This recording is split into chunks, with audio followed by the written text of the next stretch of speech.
Greetings, friends. I'm so excited to come to you once more for another edition of this, your Ardurra podcast. Today, I happen to be in the presence of our National Design Build Practice Director, Mr. Walfrido Pevida. Walfry, welcome to the show. Thanks, Helyu. It's a pleasure to be here. Thanks for inviting me. I'm excited to talk to you, Walfry. You have such an amazing American dream story that we need to tell the world about. But let's begin in the very beginning of Walfry. I know you're an engineer, etc. But tell us a little bit about your background, where you went to high school, where you went to college, and how you got started in engineering. Yeah, I grew up here in Miami. I was born in Miami. I like to say that I'm a Miami person. I was born here. I went to high school here. I went to college here, and I've been living here my entire life. My parents are Cuban. They were both different parts of Cuba, but they didn't meet in Cuba. They actually met here in Miami. They got to know each other, and then they married, and a year later I was born. So I was born in a doctor's hospital in Coral Gables, and basically grew up here. As in my childhood, I did suffer. My dad suffered some tragedies. Unfortunately, when he came here from Cuba, he had a very successful business over there, and then when the regime took over from Castro, unfortunately, they took over all his belongings. So he came here new, and when he came here, he went through some tragedies. He developed narcolepsy, and in doing so, he would fall asleep, and he didn't know that. So one day he was driving, and he had an accident, and he lost his eye, and he couldn't drive anymore. So he was relegated to working nearby businesses. Is what he could do. And then one day while he was working, and I was like 8 or 9 years old, he got shot, and he ended up in a wheelchair. So my dad, suffered, during those years. He ended up passing away at a very young age. He was like 57 when he died. I was a young man. I was 14 years old, and my mother suddenly had 3 jobs to do. She had to take care of me, and then she worked at a cafeteria. Very tough upbringing. I did get good grades. I was one of the top students in my class. When I left, I went to a school called Corpus Christi, which has now been closed. The church is still there, but that's a school that I went to for middle school. And then in high school, I went to another school, Archbishop Curley Notre Dame, and I got good grades, throughout my high school career. After my dad died, I was a sophomore in high school, so I ended up having to go to work. I dropped out of the baseball team and the basketball teams, and I started working with my uncle, who kind of became my de facto dad. He helped raise me to be a man. I worked in a supermarket. It's in Miami. It's in Alapata. It's called La Fama Supermarket. I worked there for 6 years of my life. Put myself through college, and then I graduated from the University of Miami with a bachelor's in civil engineering in 1991. And then after that, I was like, I was undecided. I didn't know whether to get a master's in business administration, because I was a big fan of business. I really liked reading the Wall Street Journal, things like that. And I didn't know whether to go and get a master's in science and civil engineering. I liked structure, so I was thinking of going the structures route. But I thought about it, and I said, I got a pretty good technical degree already in engineering. Maybe I need to learn something else and kind of diversify myself. So I decided to get an MBA. And I went to school part-time. I was working full-time. And it took me 4 years, but I finally got my MBA and my PE. My MBA, I got it from FIU, Florida International University, again, here in Miami. So, yeah, that's exactly what I call the American dream, Walfry. People coming from all over the world, a country of immigrants, welcoming people who have that desire to work and to make their own American dream. So I wasn't half kidding when I mentioned that you have a story, resembling the American dream. When did you first think that engineering was going to be your livelihood? At what moment did you say, I think I'm going to be an engineer? I think for some people, they learned that early in their life. But for me, interestingly enough, I didn't have anyone in my family that was an engineer. So I ended up, when I was in high school, I remember I thought I wanted to be like a psychologist, because everybody came to me with their problems, and I thought I was good at giving them advice. And my uncle, who I mentioned earlier, said to me, "Oh, but you're not gonna make any money." I was like, "You need to do something else." So I thought of myself. I go, "Well, I'm good at math, so maybe I'll be an engineer." So I have been applying to different colleges, and the University of Miami, I remember, sent me a brochure from the engineering school, and I went through it, and I thought, oh, look, civil engineering looks interesting. I'm gonna try that out. So it's just like, I just took a guess, and I said, oh, maybe I'll like engineering. It has math. I'm good at math. And so to answer your question, that's what actually drove me into engineering. I didn't know what I was getting myself into until like 2 or 3 years into college, when I started realizing, oh, this is what I'm going to do for a living. Yeah, and then the immediate internship. I presume you had an internship somewhere, and that's how you got your feet wet. Yeah, my senior year in college ended up actually one of my colleagues here in Ardurra now, Antoine Gurgis, who works in our practice as a structural engineer. He was working for Post Buckley Shoe and Jernigan. Yes. Now they're Atkins, Realis. And at the time they were Post Buckley Shoe and Jernigan, and he and one of my professors were good friends, and they were looking for interns. And the professor approached me and said, hey, would you be interested in working at Post Buckley in the bridge group over the summer? And I said, absolutely. So that was kind of how I did it. It was just before I graduated, and I did the internship. Yeah, you can never say enough about the value of internships and belonging to professional societies when you're a young person in the business. Would you agree? Oh yeah, absolutely. I remember going in there. I didn't know how to read a set of plans. We had to draw plans back then. I'm sure you know about that. We had to draw plans to scale, and I had someone mentoring me and teaching me how to do all these things, how to do quantities. And then when I went back to school later that fall, I was like, hey, I some of these things that they're asking me to do, I'm learning about is stuff that I was working on, over the summer. Mm-hmm. So, and I think you learn twice as fast, when you have those experiences. Yeah. I was born in 1960 and graduated college 84. So consequently, I had to live through ink and Mylar. Were you still in the ink and Mylar era, or were you already in the AutoCAD? No, I started with ink and Mylar. Like in the very beginning, there was still ink and Mylar, and then CAD was just kind of starting at that time. So it was like right at the tail end of one, the beginning of the other. Yeah, I remember the days when the older drafters in the office. I was at Black and Veatch at the time, and they would tell me, that's just a passing fad, just like the cell phone. It's never going to take. I remember the people saying that to me, and it's so fascinating that now ink and Mylar is museum stuff. Yeah. So, Walfrido, let's talk about your first employment where you really got your feet not wet, but you really got full immersion into the profession, and where you did your boot camp and became the person that you eventually became when you founded your company. Yeah, I was. I worked at Post Buckley. Right after I graduated, they hired me. I went to work there in the bridge group, and I really liked structures a lot. But after spending 2 years there, I realized that I wanted to do something more. When in that department, I was pretty much just, there were like maybe 10 bridges projects that we're working on. And on one project, I might do a pier. Then they would put me on another project. I would do a beam. And I was like, this is not what, my dreams are all about. I want to do something else. So back in April of 1993, I decided to make a career change after 2 years at Post Buckley. And I went to work for a firm here in Coral Gables called C3TS. You might remember them. Know them very well, yes. And I went to work there as C3TS, and I was one of 4 people in transportation department. Actually, one of my colleagues here today, Sylvia Beltry, was already working there. She's the one that said, hey, why don't you come over here and interview for a job? And so they hired me, and I started working.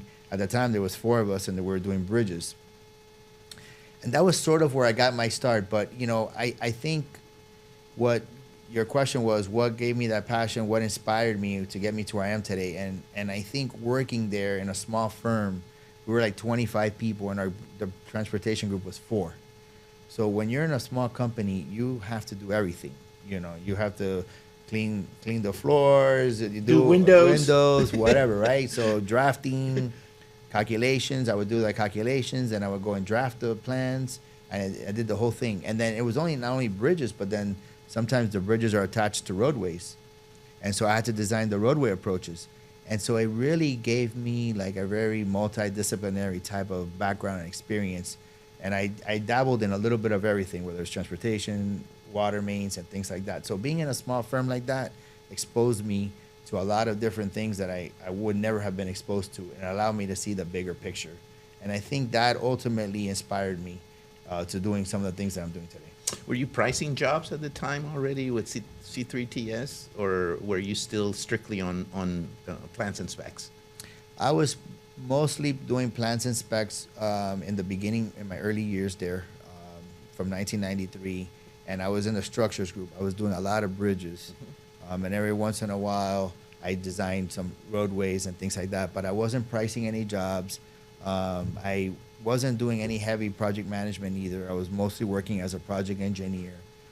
But by the time I got my MBA, I also got my PE that same summer. And so that would have been 1996, 1997. And when that happened, I started, the MBA, what it did was it really opened my eyes to the business of engineering and what it might look like for someone like myself. And it opened my eyes to that. And it made me curious. And I wanted to meet clients. And I wanted to win business for our company because I wanted to hire people and I wanted to see people's careers develop. So for me, that was exciting. And I really wanted to be part of that. So I started getting to deal with clients. And I wouldn't necessarily be the one pricing the work out, but I was the one that was now working directly with the clients. And I really enjoyed servicing them, giving them what they were looking for, meeting or exceeding their expectations. Yeah, the people side of the business is always very exciting. You can be in your office, your cubicle, doing calculations, but the minute you begin to meet people, you discover that this is really a people business. Absolutely, 100%. It's a people business. I mean, I think you do this because you want to help others and you want to see others succeed and thrive and do well, right? And so that drives me every day. Yeah. I met you, Walfry, with the when you guys came into Ardurra just a few years ago, and I must confess that from the very first moment that I walked into your office, I knew absolutely, nothing about PhD. I had no idea you guys existed. I have lived in the water space all my life, and I wasn't concerned about any transportation initiatives. And I must say that I walked into your office and I met Angie and I met some of the other people, and I realized that you guys had a terrific bill of health institutionally. Everyone was happy to be a PhD. Everyone was happy to say, I belong here, I'm part of this. Everyone was saying, we do everything here from windows to the kitchen sink, and everyone was excited. I saw the number of activities, the colorings on the wall, the chalkboards, etc. I noticed an enthusiasm about it. That must have come from the top. I believe you mentored a lot of that to happen, or you found the people to put this puzzle together. Could you tell me a little bit about forming PhD and how it all came about? Yeah, well, you talk a lot about the culture of PhD, and I that to me is probably the thing I'm the most proud of, is the culture. And it takes me back to a day where I remember after I started PhD, I got a request on LinkedIn from a PhD student in Iowa State University. And they called me and they said, hey, would you mind doing an interview with me? I'm doing my doctorate, and it's about the DBE program and entrepreneurship and things of that nature. And I said, sure, why not? And during the interview, he asked me one question. He says, Walfry, I've heard all about your career at post-Buckley, and then you went to C3TS, and you were vice president of transportation, and then you went to Stantec, and you've been in all these leadership roles your whole entire life. But now that you started your own company, what's different? What's different? And I thought that was a great question, and it took me a few seconds or even a minute to think about it. And I said, what's different is culture. And the reason that culture is different is because when you start your own company, you can completely affect and alter the culture of your company single-handedly. Whereas if you're working for a big multinational company with 20,000 employees and you're sitting in Miami and the headquarters is in Edmonton, Alberta, it's very hard, no matter how hard you push, to change that culture of that entire enterprise. Whereas if you have your own company, you can manipulate the culture, you can shape it and form it the way that you want. And that moment kind of made me realize, wow, culture is very critical, and I need to focus on culture more than I ever did before. Not that I didn't before, but now that you can actually mold it the way that you want, I realized that was very important. But it takes a team, right? It's not only one person, and it takes a lot of people to buy into the culture. We did things like we called each other PhDers. We talked about bleeding green. We did things and we wanted to do this on LinkedIn. I think our firm was very, very creative. We had a lot of followers. We had over 3,000 followers in just 3 or 4 years. It was amazing. More than many companies that have been around for 20, 30 years. We already had more followers than they did because we wanted to promote our culture. And that's what people like. They like to see culture. You talked about the people side. That's what you care about. At the end of the day, that's just what life is all about, is the people, right? Yes. And we wanted to build a company where people will come here and want to be there for their entire careers. At the end of the day, the emotional salary that people talk about is really created by the employee. The company cannot give you your emotional salary. It is the employees who have to create it, and kudos to you for finding the right people who are able to echo those feelings about culture, about excitement, about we're helping. Engineers help change the world. They exist for the betterment of humanity. And the people who really believe that, I think, are the happiest, because they realize that they're doing something for the well-being of humanity, and that you're really changing the world every day that you come to work. Would you agree? Yeah. I think people truly appreciate when someone does something for them and they return the favor, 8 times, and that's one of the things that we did. We always strive for that. We did things like, the day after the Super Bowl, we made that like national sports holiday, and we gave that day off.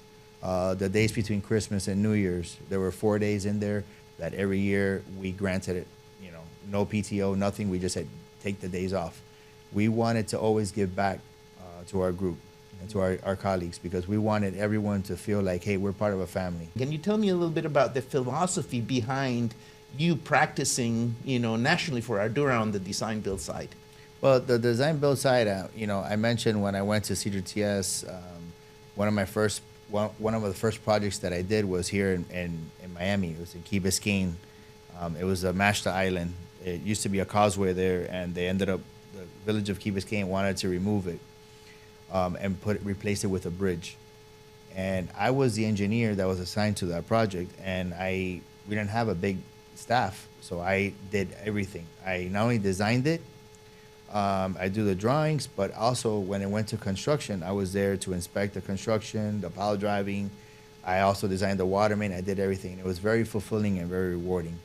So I always saw design build as a great opportunity to understand the entire process of a project, not just only the design or the planning, but also through construction, all the way to see it through the end. And now, more and more, you're seeing that design build is becoming the tool that the agencies are using to deliver the more complex projects, the more challenging projects. The projects that a lot of us, when we go to college, we dream about working on. And here we have the I-395 Signature Bridge. It's one of the projects that our firm is leading, managing all the design efforts on the job, designing the traffic control. And it's something that gives me great pride, is to be able to work on these challenging projects so that our team gets exposed to these things, and you can say, hey, look, I was part of that. I was part of that project that was built here right in my backyard. So that's what inspires me about design build. When you work, you say it's a people business. Contractors are people too, believe it or not. And once you start working with one another, you find out it's really one team.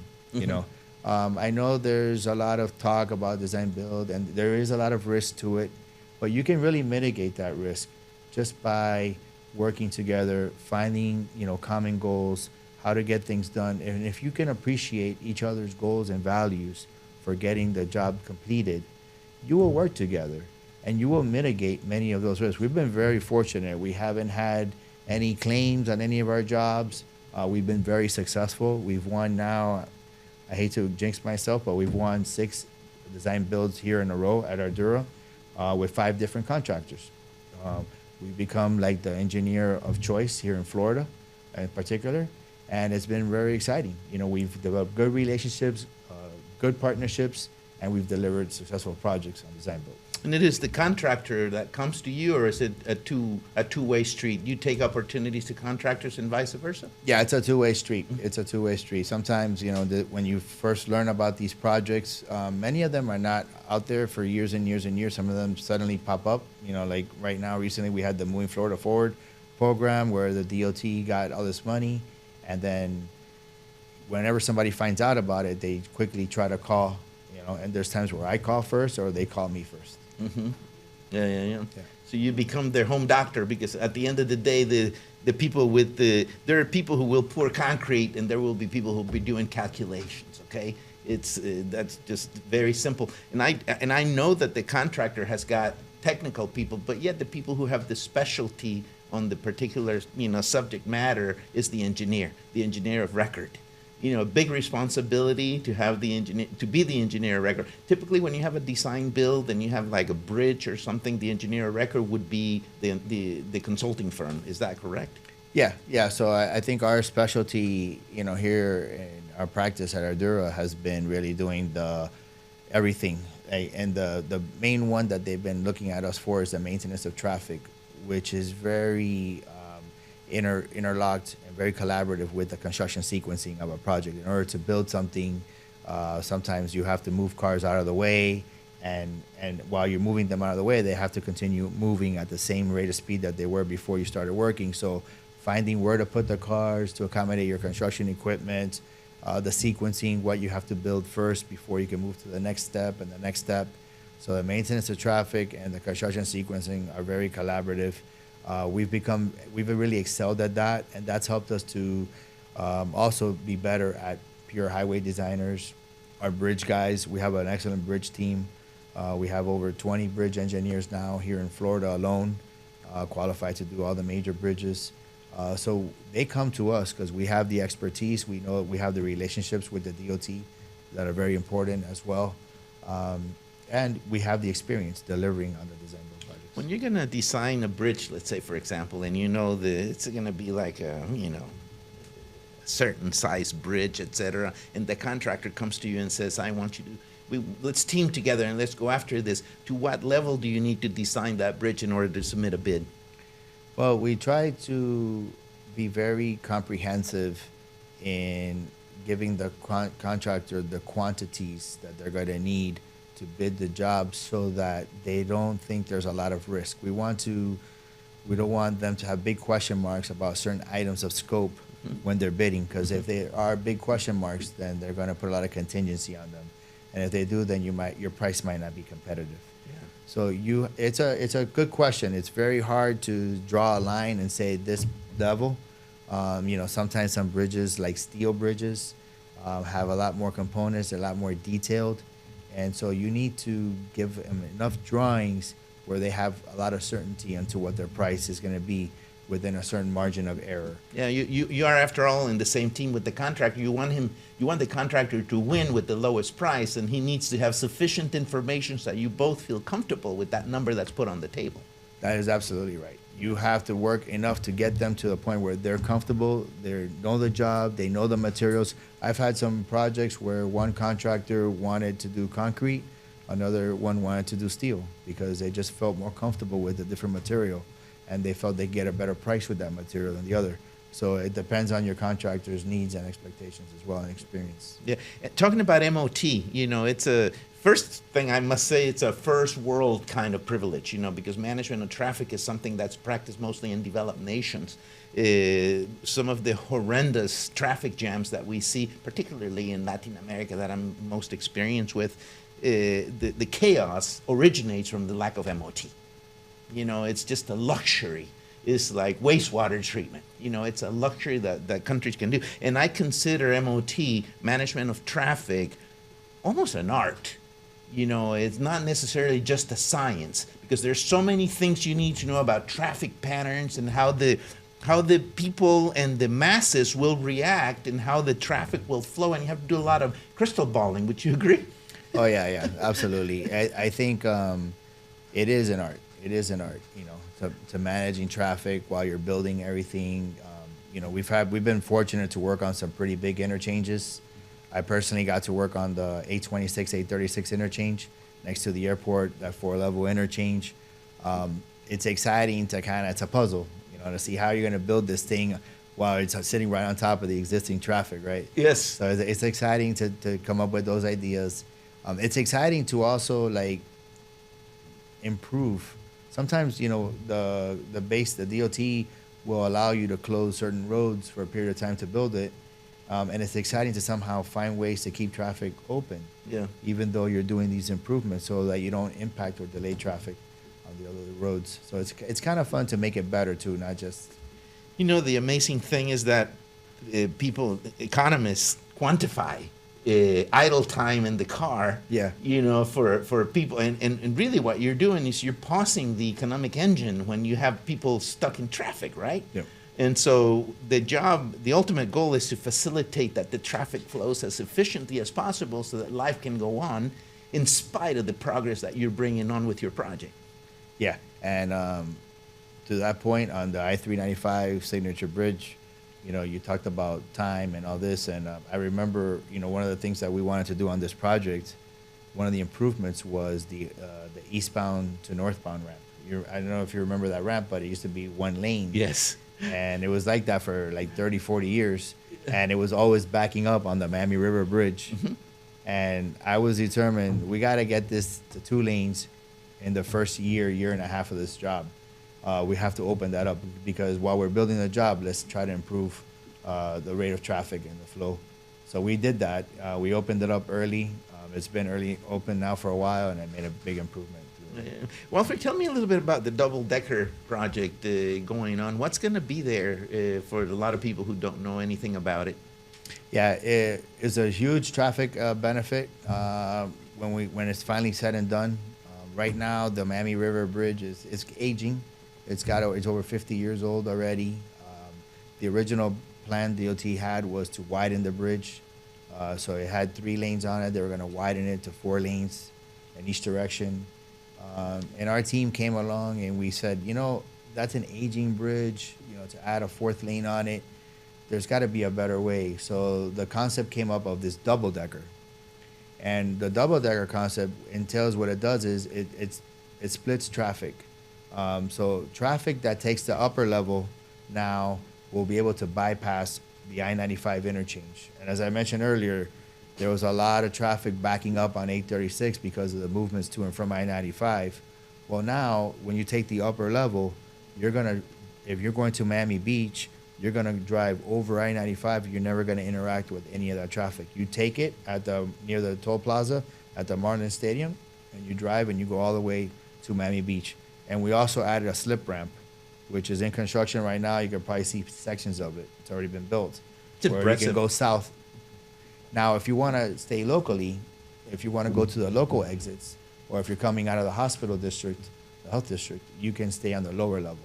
So if you're one of those that's going to stay to a Miami Heat game or downtown to the Arch Center, you would stay on the lower level, and there you'd be able to access US 1 Biscayne Boulevard. You can also go to I-95 northbound or southbound from staying at the lower level and interact with the I-95. But now you're basically splitting the cars, so half of them are interacting with 95, the other half are not. So from a traffic perspective, it's going to greatly increase the rate of traffic and the speed of traffic through the interchange now. Yeah. Walfry, you know, your career is, like I said in the very beginning of this conversation, this is just the embodiment of the American dream, you know. The kid who, you know, with immigrant parents, who's born here, first-generation American, and now sells his company to become part of something even bigger. Think big, you know, the new logo that we have adopted. I think that comes from your side of the business, doesn't it? Yeah. The Think Big was something that, you know, I started doing right from the very beginning. I think what we're talking about with Think Big is, hey, you know, imagine, you know, your greatest accomplishment in life, what it might be like one day, whatever it is, and strive for that. You know, think what's the best thing you could ever accomplish that you want to accomplish, and strive for it. Don't let anything, you know, and if you do, you'll get it. You'll get there. If you work hard, you'll get to accomplish those goals. And that motto really inspired us at PhD to grow the company the way that it did and to have the culture that it has. All of it came from that because we aspired to be something bigger than what we really were. You know, we always talked about being like the best pound for pound engineering company. That was another thing that we used to use. And it's true. We said, hey, look, we can do the same thing that the 800-pound gorilla can do. Yes. And I think that kind of was part of everybody's DNA at PhD, that, hey, We may not be a big, large size firm, but we can do what they do, maybe even better. The quality of one's life is only as equal as the quality of your aspirations. I think that's what you're trying to say. Yes. And so we got to think big. Walfry, I know that you have participated in numerous activities in corporate social responsibility. That's something that you guys understood very clearly, that connecting with the most vulnerable links in society was only going to give you strength. Tell me a little bit about how that got started, and also about your participation in the ambassador program for Men Wear Pink. Yeah, well, I'll start. I'll start with the Demoya Foundation. I don't know if you know, but I'm a big, believer. I'm a big sponsor in that. Lily Demoya and her team over there, they started this thing in 2016. Coincidentally, it was the same year I started Pevida Highway Designers. And Lily came to me and she asked me from the very beginning, hey, is there anything you can do to help us? And I said, look, I just started my business, Lily. Give me some time. I've been spending a lot more money more money's been going out than's been coming in. So give me a little bit, and then I'll be, definitely would like to help the foundation. And shortly thereafter, we did. We interviewed 3 candidates to come here from the foundation. If you don't know what the foundation is, the Moya Foundation helps children with young adults with unique abilities. And this is a group of folks that, graduated from high school and now find themselves and don't have a lot of support from government. And so the foundation came in to help these kids find jobs and connect with the private sector. I was very lucky to meet James Jenkins. Great kid. He came in, he interviewed for the job. He talked about his passion to be an entrepreneur, how he built computers from scratch, how he wanted to have his own business one day. And ever since he came into PhD. He's been with us now for like 6 years, and he has really become the fabric of our DNA. He is our culture. He comes in every day. He says hi to everyone. I'm sure he's giving you a big hug. Every time he leaves, he walks up by everybody's office to say goodbye. And he's been with us from the very beginning. And the Demoya Foundation has grown tremendously. They started off doing a small little party in Lily's backyard, and now they have placed over 150 of these young adults in the industry. Over 150, and they're now expanding outside of Miami. They're going into other areas. So it really, makes me super happy, and it warms my heart to see them. I go to the gala every year. I love to donate to their cause. I'm a big supporter of them. The Men Wear Pink, Franklin came, that's his thing. And he came to see me last year, and he says, hey, Walfry, would you mind being the ambassador for us last year? And I have to be honest, I haven't had anyone in my family, or at the time I didn't know anyone that had been exposed to breast cancer before. I took it on. I was a little bit nervous. I know Franklin is a powerhouse, and the Men Wear Pink. But I came in. It was like a brotherhood. I saw everyone there, the tremendous amount of support.